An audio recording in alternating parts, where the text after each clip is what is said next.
আসন্ন মৃত্যুৰ ঘ্ৰাণ খণ্ড 3। এতিয়ালৈ আমি শুনিলোঁ যে গোটেই নিশা সৌৰভৰ টোপনি নাহিল। কপিলে কৈ যোৱা কথাবোৰকে মনৰ ভিতৰত পাকঘূৰণি খাবলৈ ধৰিলে। এয়া কেনেকৈ সম্ভৱ হ'ব পাৰে? যদি হয় তেন্তে সেয়া কোনোবা মানুহৰ কাম। কোন হ'ব পাৰে সেইজন? তেওঁৰ মাত অনুসৰণ কৰি কোনে এনেদৰে কপিলক ভয় খুৱাইছে? কি স্বাৰ্থ আছে ইয়াত? কিন্তু কথাবোৰৰ কোনো উত্তৰ বিচাৰি নাপালে সৌৰভে। এতিয়া পিছদিনাও আলোচনা চলিল দুয়োৰে মাজত সেই বিষয় লৈ। স্কুলতে জিৰণিৰ সময়ত এডোখৰ নিৰিবিলি স্থানত দুয়ো কথাবোৰ পুনৰ আলোচনা কৰি সমাধানৰ পথ বিচাৰিবলৈ চেষ্টা কৰিলে। কিন্তু লাভ একো নহ'ল। কেৱল সেইদিনাই নহয়, সেই বিষয় লৈ অনেক দিন চলিল আলোচনা বিলোচনা। এটা কাম কৰিলে কেনে হয় কপিল? কোৱা। তুমি এবাৰ ভাল মনোৰোগ বিশেষজ্ঞ এজনক দেখুৱাই ল'বা নেকি? কথাটো মই কিন্তু বেয়া ভাৱত কোৱা নাই, আৰু তুমিও বেয়া অৰ্থত নল'বা। শুনা সৌৰভ, কথাটো মই চিন্তা নকৰা নহয়। সেই কথা ময়ো ভাবিছিলোঁ। এই কথা যাকেই ক'ম তেওঁ সেই উপদেশেই দিব। কিন্তু মই জানো মোৰ তেনে কোনো মানসিক দুৰ্বলতা, হতাশা আদি হোৱা নাই, যাৰ কাৰণে মোৰ তেনে এক অৱস্থা ঘটিব পাৰে। আৰু এইবোৰ কথা ক'তো প্ৰকাশ নকৰাই ভাল। দ্বিতীয়বাৰ তেনে কিবা ঘটে নেকি চাই লওঁ। সৌৰভে দুনাই একো নকলে। তাৰ পিছত 2 সপ্তাহ পাৰ হ'ল। সেই ঘটনাৰ পিছত সেই 2 সপ্তাহত আৰু কোনো পুনৰাবৃত্তি নঘটিল। সেই নিশাও সৌৰভ পূৰ্বৰ দৰে টিউচনৰ পৰা উভতিছিল। সেইদিনা অৱশ্যে আন দিনতকৈ পলম হৈছিল। এটা টিউচনত কিছু সময় বেছি বহিব লগা হোৱাৰ কাৰণে নিশা 10 বাজি গৈছিল। বাটত মানুহ দুনুহ নাছিল। চহৰৰ এই অংশত মানুহৰ যাতায়াত কম, জনবসতিও খেৰেঙা। প্ৰধান বাটটো এৰি সৌৰভ এইবাৰ কপিলৰ ঘৰৰ আগফালৰ গলিটোৰে অগ্ৰসৰ হ'ল। দূৰৰ পৰাই কপিলৰ ঘৰৰ আগফালে জ্বলি থকা লাইটটো সৌৰভৰ দৃষ্টিগোচৰ হ'ল। কপিলৰ ঘৰত এবাৰ সোমোৱাৰ কথা ভাবিছিল যদিও সময়ৰ কথা চিন্তা কৰি নোসোমোৱাটোৱেই থিৰাং কৰিলে। এই সময় সচৰাচৰ নিশাৰ আহাৰ গ্ৰহণ কৰাৰ সময়, অথবা লোৱাৰ সময়। এতেকে তেওঁৰ উপস্থিতিয়ে কপিলক আমনিহে দিব। কপিলৰ ঘৰৰ কাষেৰে সৌৰভ আগে পিছে অনেকবাৰ গৈছে। কিন্তু বাটৰ পৰা কেতিয়াও কপিলক চিঞৰি মতা সৌৰভৰ মনত নপৰে।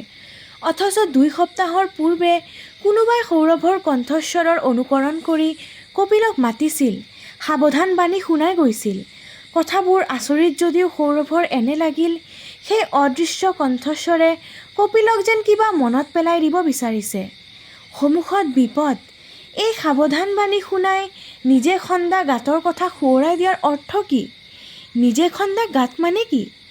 নিজৰ বাবে বিপদ মতা নেকি? এইবোৰ কথা সোঁৱৰাই দিয়াৰ অৰ্থ কি? নিজে খন্দা গাঁত সঁচাকৈয়ে কপিলৰ কিবা আছে নেকি? থকাটো একো আচৰিত কথা নহয়। কপিলৰ মূৰৰ পৰা ভৰিৰ আঙুলিৰ নখলৈকে আহে আহে চিনি পায় সৌৰভে। অৱসন্ন দেহাটোলৈ আগবাঢ়ি যাওঁতে যাওঁতে সৌৰভে সেইবোৰ কথাকেই ভাবি গ'ল।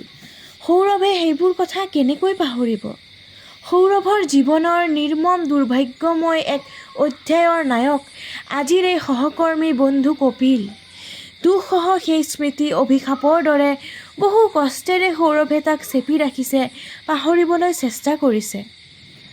অদৃশ্য কণ্ঠস্বৰৰ কথা বাৰে বাৰে সৌৰভৰ মনলৈ আহিল। অবিশ্বাস্য প্ৰতাৰণাৰ দংশনৰ বিষত জৰ্জৰিত হৈ পৰিছিল সৌৰভ। সেই ঘটনাই কপিল মানুহটোৰ সমস্ত চৰিত্ৰ উদঙাই দিছিল। সেই কলংকিত চৰিত্ৰ এতিয়াও সৌৰভৰ হৃদয়ত টকবকাই আছে। কপিল তেওঁৰ বন্ধু হ'লেও বিশ্বাসঘাতক হিচাপে চিৰদিনৰ কাৰণে সি সৌৰভৰ অবিশ্বাস আৰু সন্দেহভাজন হৈ ৰ'ল। সেয়া এক ডাঙৰ কাহিনী। সৌৰভৰ স্কুলৰ চাকৰিটো তেতিয়াও হোৱা নাছিল।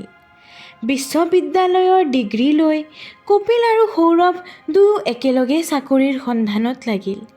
কিন্তু চাকৰি এটা লাগে বুলিলেইনো পায় ক'ত? অফিচে অফিচে চাকৰিৰ সন্ধানত ঘূৰোতে সৌৰভৰ 2 বছৰ পাৰ হৈ গ'ল। হতাশ হৈ গৈছিল। কেতিয়াবা চূড়ান্তভাৱে হতাশাত ভুগি আত্মহত্যাৰ কথা ভাবিবলৈ বাধ্য হৈছিল। ঘৰৰ আৰ্থিক অৱস্থাও ভাল নহয় সৌৰভৰ। কোনোমতে পেটে ভাতে খাই ৰখা ঘৰৰ ল'ৰা। দিনে দিনে ঋণৰ বোজা গধুৰ হৈ গৈছিল সৌৰভৰ। আৰ্থিক দুৰৱস্থাই বিব্ৰত কৰি তুলিছিল। ঋণ দেউতাকসকলৰ হেঁচাত সৌৰভৰ উশাহ নিশাহ বন্ধ হোৱাৰ উপক্ৰম হৈছিল। দুটামান টিউচন কৰি যি দুটামান টকা হাতলৈ আহিছিল, সেয়া বিশাল মৰুভূমিৰ মাজত দুটোপাল পানীৰ দৰে। ঋণদাতাসকলৰ পৰা সদায় লাঞ্ছনা গঞ্চনা পাইছিল। সিদিনা এজনে আহি ঘৰতে সাৱধানবাণী শুনাই থৈ গৈছে। তেওঁৰ পৰা অনা টকাখিনি ঘূৰাই দিবলৈ এমাহ সময় দি গৈছে, নহ'লে তেওঁ আইনৰ সহায় ল'বলৈ বাধ্য হ'ব। এনে এক সময়তে এদিন পুৱা স্থানীয় কাৰ্মেন ৰেচিডেঞ্চিয়েল হাইস্কুলৰ প্ৰিন্সিপাল থমাছ ভাৰ্গিছ নিজে আহি সৌৰভক ঘৰত লগ ধৰিলে। একালত সৌৰভ সেইখন স্কুলৰেই ছাত্ৰ আছিল। থমাছ ভাৰ্গিছৰ প্ৰিয় ছাত্ৰ আছিল সৌৰভ।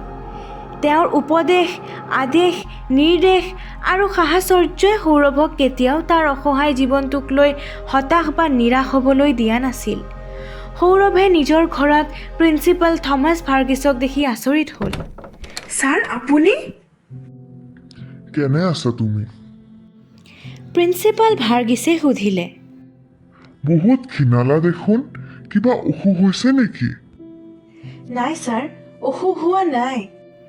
সেটা হাঁহি এটা মাৰি সৌৰভে ক'লে। সৌৰভ, কওক ছাৰ। মই তোমাক কথা এটা ক'বলৈ আহিলোঁ। প্ৰিন্সিপাল ভাৰ্গিছে ক'লে। কি কথা ছাৰ? তুমি ক'ৰবাত কিবা চাকৰিৰ বাবে আবেদন কৰিছা নেকি? কৰাততো অনেক ঠাইতে কৰিছোঁ ছাৰ। কিবা আশা আছেনে? আশা মানে কিনো ক'ম ছাৰ, আশা সকলোতেই পাওঁ, চাকৰি হ'বই। মূৰকত কিন্তু পোৱা চাকৰিটোও হেৰাই যায়। টকা নহ'লে চাকৰিৰ আশা কৰা টান ছাৰ। সাধাৰণ প্ৰাইমেৰী স্কুলৰ চাকৰি এটাৰ কাৰণেও লাখৰ ওপৰত টকা দিব লাগে। ক'ৰ পৰা দিম ইমান টকা? দিব পৰা ক্ষমতা থকা হ'লে চাকৰি কেতিয়াবাই হ'লহেঁতেন। ঠিকেই, তুমি যদি ইচ্ছা কৰা মোৰ স্কুলতেই সোমাব পাৰা। সৌৰভে এক আচৰিত দৃষ্টিৰে প্ৰিন্সিপালৰ মুখলৈ চাই ৰ'ল। মোৰ স্কুলৰ পদ এটা খালী আছে।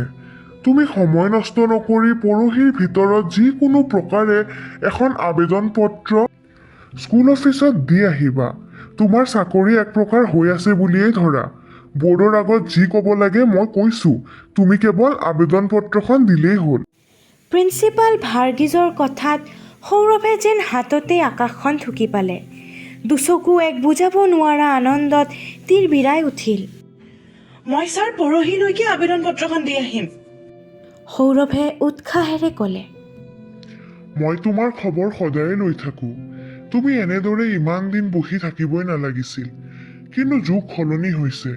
এতিয়া তোমাৰ মেধা বা যোগ্যতাৰ কোনো মূল্য নাই। মূল্য কেৱল টকাৰ। যা আহক, তুমি আহিবা। এতিয়া মই যাওঁ। প্ৰিন্সিপাল ভাৰ্গিছ বহাৰ পৰা উঠিল।